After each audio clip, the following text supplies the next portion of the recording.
Hey college cooks, this is for you. This goes along with the recipe that I sent you for homemade pizza dough. All right, let's get started. You've got 5 simple ingredients that you'll need to make your pizza dough. Water, yeast, flour, pinch of salt, and a tablespoon of olive oil. You can use a plain olive oil. I tend to like to use either the butter oil, the garlic oil, or the basil oil, and a lot of times the plain oil as well. All right, your water has got to be between 105 and 115 degrees. If it's too cold, it won't activate the yeast. If it's too hot, it will kill the yeast. So, piece of equipment that I have used for years is a candy thermometer. You heat your water up. I just nuked it. And if you nuke it and it's too hot, then let it sit on your counter for a few minutes and check it every 30 seconds or so. If it's too cold, then nuke it an extra 30 seconds. Okay, got this, and it looks like it's about 110 degrees or so. Just make sure that your thermometer, the tip of it doesn't touch the bottom of the container. Okay, perfect. All right. So that's good to go. You've got 2 choices on your yeast. You can get it in a container, and this may be what you have at home, or the little packets. This is more cost effective, but if you're not using yeast a lot, then just get the packets. The yeast does have an expiration date, usually a year, so I think you're okay with that. But open your yeast. If you're using the container like this, then it takes 2 1/4 teaspoons to equal one of these packets. Just open it up, drizzle it into the top of that, and I always take my candy thermometer and stir it up a bit and get it all inside there. And you gotta get the yeast off of here, so. All right. It's going to be milky and thick looking. You're going to let it sit for 10 minutes and you will notice a big difference. It will start to bubble up from the bottom and it will get real bubbly on the top. So we'll let that sit for a few minutes. I don't know if you can see, it's milky looking. Okay. While that is sitting for 10 minutes, then you want to measure out your flour. And the best way to do it is to use a spoon into your measuring cup. I'm using a 00 flour, which we sell here at the shop. It's from Puglia, Italy. Puglia is down near the heel of the boot. You do not have to use this, of course, being a college student. This is a little bit more pricey, and just plain all-purpose flour is fine. All right. This flour is excellent for pizza dough and for homemade pasta as well. There used to be a restaurant in Sandy Springs called 00, and it was a pizza place, and it's named after that flour right there. Okay, you scrape it, take the dull end or the back end of a knife and scrape off that extra at the top. Go ahead and put that into your bowl. Now this is the piece of equipment you would have probably at home and not at school. So if you were at school, you would just use a bowl and a spoon to stir it up with. A good sturdy spoon, like a wooden spoon is best because it's got the long handle. And then you would have to knead it by hand. This actually has a dough hook with it. I'm using a stand mixer, and this is where being at home, having the stand mixer is going to be nice because they usually come with this right here. It is a dough hook, because if you don't have a dough hook, a stand mixer, you will be doing the kneading by hand, and you can Google how to do that as well. All right. Okay, you've got your 2 cups of flour in here. Then you're going to put just a pinch of salt, and I mean just a pinch, and a tablespoon of your olive oil of choice. I've got all 3 of those in there. We're going to wait for 10 minutes until this activates, and then we will continue on.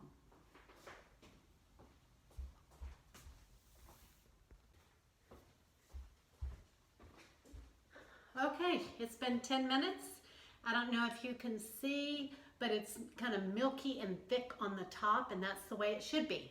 All right, you take this, you pour it in with your flour, salt, and olive oil mixture that you've already put together.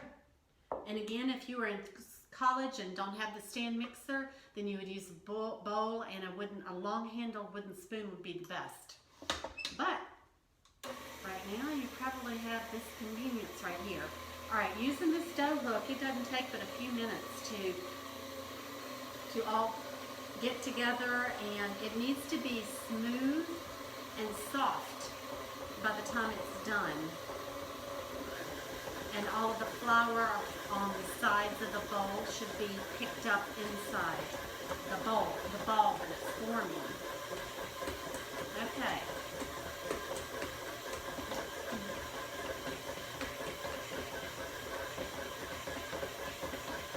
All right, so it takes about 2 or 3 minutes, not very long. You're going to end up with a ball. Like so, like this. You're going to take the ball, put a little bit of, and you can use the same bowl because you see, it's pretty clean. Picked everything up. Use your choice of oil again, and I'm using the butter. Just put it down in there. You can use a different bowl as well. Put it in a different bowl. You take the ball and just kind of rub it around. Make sure all sides have got oil on it, nice and soft. Pop it down in there and you cover it with a piece of cheesecloth, which is very thin. It comes in sheets or a long roll, and you just cut it into pieces. If you don't have that, which probably don't, you can use just a kitchen towel. All right, you let it sit for an hour and rise, and it needs to be kind of in a warm place. You can stick it in the oven if you want. If your oven at home has a proofing cycle, that is an awesome little way to do it as well. But if not, you can just stick it on the counter somewhere, but just make sure it's not in some place that's cold and drafty. All right, an hour later, put this on here. Ta-da. Okay, here is an hour later. And it's going to be double in size. I don't know if you can see in this bowl. What you're going to do is you're going to take your fist, and I would suggest you girls, if you have rings on, you might want to take them off. They get a little messy. Okay, just punch it down, and you're going to hear the air come out of it. Then you're going to get your skillets. I'm using, actually that will make one big pizza. I'm going to make two kind of personal pan pizzas, and I like thin crust. So you can use cast iron skillet, you can use a cookie sheet and make a big rectangular pizza. You can use a stone, whatever you prefer. All right, then I'm going to spray my pans with a little bit of oil. If you don't have a sprayer, not a big deal. You use your hands and just rub it around. That works too. Okay. Preheat your oven to 460 if you can get it that high. Like I mentioned before, we do not have commercial ovens or pizza oven. Your home oven isn't going to get that hot. So you want to get it as hot as you can. I usually do it around 450, 460. Preheat. And the reason why you preheat is if you put whatever you're cooking in there while it's heating up, it will burn on the bottom. So get it preheated first before you stick these in there. All right, I don't know how to do the fancy twirling around and everything, so I take it and I just pull it like this. The flour's got gluten in it, so it will be a little, you can stretch it and it may pull back on you, but just keep at it. Okay, that's one. And then here's the other. And then once you get this done, this is the fun part. This is when all the good stuff gets on there. Okay. All right. Now, y'all have, I know one of y'all has wild mushroom and sage oil, I think, and somebody else has Tuscan herb. If you've got basil oil, any of those are fine. If you're using the wild mushroom and sage, you might want to saute some fresh mushrooms in it and put that on top of your pizza as well. But I'm going to use garlic. I love garlic. So I'm going to just drizzle a little garlic on here. This is what I was talking about. I do not use sauce on my pizza. I use strictly what you see me putting on it, and that's it. Okay, then you can rub that around all the way to the edge. All right, then if that's not enough garlic flavor, I like garlic salt as well. Okay, so I'm going to drizzle that. See, it's already pulling away from edge. Okay, I'm going to drizzle that all over it. Get that on top. That's kind of messy. All right. I like lots of garlic salt. Okay. In fact, I want a little bit more. All right. This is where you can put any, now I like to use fresh herbs, and I've got some fresh herbs here that we actually got out of the shop, little garden, but I prefer fresh herbs like in a sauce where there's some kind of a liquid. If you're gonna put fresh herbs on a pizza, especially this kind with no sauce, I wait to the end and just kind of sprinkle it on top afterwards, and it does better that way. Okay, now, oops. Oh, I am going to use, we have some different bread dipping spices which are great for cooking as well as for pizza too. So we have about 5 different ones: a Greek, an Italian, Tuscan farmhouse,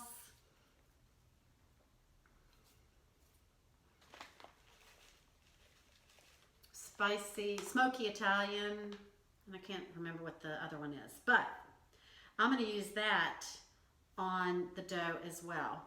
Now, if you like thick crust dough, I'm going to actually put this in the oven once it gets preheated and cook it like this.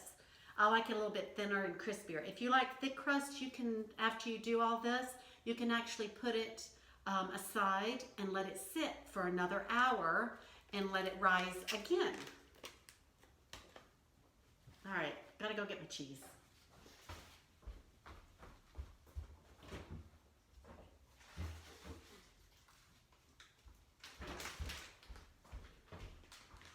Okay, then I always put the cheese next. I use mozzarella. You can use, in the email you saw a list of different cheeses you can use. I don't get real fancy, I'm just kind of plain. A small package, which is 8 ounces, is 2 cups, is enough to do 1 pizza, which basically this is. I've just split it up into 2 different personal pan pizzas. And it's going to be plenty of cheese. You can be as light or as heavy with the cheese as you want. If you put too much cheese on there, it might need to cook a little longer. It gets a little mushy. All right. Okay, I'm just going to go ahead and use the whole thing because I do like the cheese. All right. And what I'm going to fix is a pepperoni and cheese pizza. I've got other ingredients in my little bowl right there. I know a lot of people like vegetables like green bell peppers, onions, tomatoes. You could slice, this is where if you were going to use something wet like a tomato, put your cheese down first and then slice the tomatoes and put that on top. And then that'd be great with, cook that and then put a little bit of fresh basil on top when you're done. That'd be good as well. But again, I have different ideas on your email. I know that y'all like, some of y'all like the ham with the pineapple. And this is where you can get creative with your oil that you have from the shop. If you've got like a hot and spicy, if you've got the Bacluti green chili, that would be really good drizzled over a ham and pineapple. Okay, and if you want your ham a little bit, you can always cook some items that you put on top as well. If you want your ham crispy before you put it in and bake it, because this is going to bake at 460, 450 in about 10 minutes. You need to watch it carefully so it doesn't burn, and just keep an eye on it, but it doesn't take very long. And you can see I like lots of pepperoni. Okay, and the last thing I'm gonna put on here are black olives. So we've got 2 personal pan pizzas, and I'll probably even sprinkle a little bit of garlic salt on top as well. I didn't have any Kalamata, so I gotta go with the black olives, which is fine. I like olives. Okay. And I get the ones that are already sliced. Okay. All right, we'll finish this up, and then like I said, it'll go in the oven, and it'll only take about 10 minutes, and then dinner is ready. All right. Be back in a few.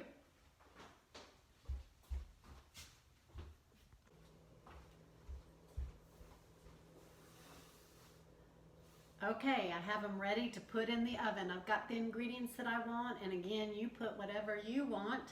And one thing that I have learned, if you want it real crispy, you can go ahead and start cooking it in the whatever you've chosen to put it in, and then take a spatula when it's just about done, take it out and put it directly onto the oven grates, and that'll get it really crispy on the bottom.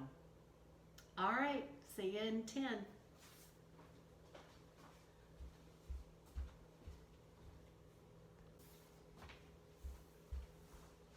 Okay, I'm back. It was a little bit longer than 10 minutes because, as you can see, there's only one pizza here.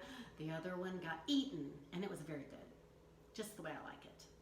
You could tell by the video that homemade pizza and pizza dough is very easy to make, and it's also a lot of fun. It's a great time to do a couple of the recipes, cut the balls of dough in half, give everybody a ball of dough, and let everybody create. It's a great get-together. It's also good for breakfast, lunch, dinner, hot or room temperature. So it's just a good recipe for y'all to have under your belt. So I hope you have a good week. Take care, stay safe, and keep cooking.